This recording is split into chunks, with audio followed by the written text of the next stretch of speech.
Oh, hello. Ange here. We're going to talk about nutrition.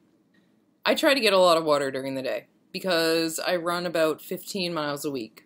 And if I don't get enough water, I get dehydration headaches. So I have a Nalgene bottle. Nalgene's the brand. And it counts up to about 32 ounces of water a day. So I try to drink one of these a day. And because water is relatively boring, I try to spike it with some raw lemon juice or some raw cranberry juice. There's a great cranberry juice that Trader Joe's sells. I highly recommend grabbing it. You can dilute it, and it's pretty delicious, and it's really, really low in sugar.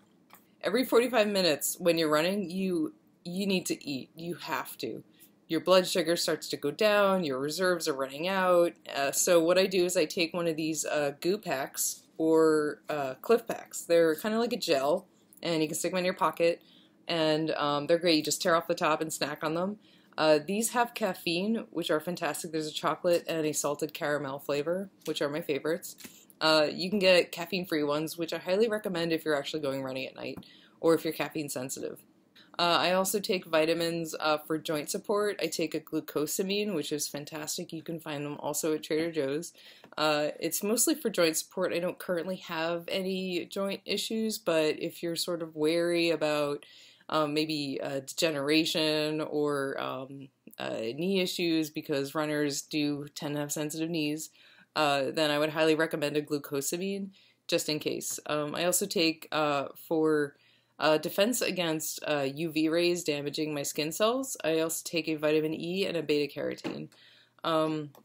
For repair, I like to rely on bananas, which are great in potassium. Potassium promotes hydration of the muscle. And also for muscle repair, I take a vegan protein powder. I find that a lot of mainstream powders have additives and bizarre chemicals in them. The vegan stuff is not that expensive. You can find it on Amazon. You can actually subscribe to it and get a good deal. It's just better for you. It's mostly vegetables and a lot of beets, and I know beets aren't really exactly a fantastic vegetable, but they can be delicious and they are very good for you. And then it's just about water, getting in your salt, and trying to eat a balanced diet. I am not a vegan, I'm not a vegetarian, but I try to get as much protein as possible in when I can. Either through plant fibers or through eggs, or sometimes I do eat fish, and I know that is a meat, but it does count. And I think running, when you're expending so much energy in one run, you need to listen to your body. So water helps a lot. Water helps against any sort of dehydration issues. So I am not a nutritionist. I am just someone who has some experience listening to my body when I go out running. I would recommend you do the same. I would recommend not pushing yourself too much. I would recommend pushing yourself just enough. And that's for just getting through the finish line in an upright position. If you want to work on speed training, that's a whole other story.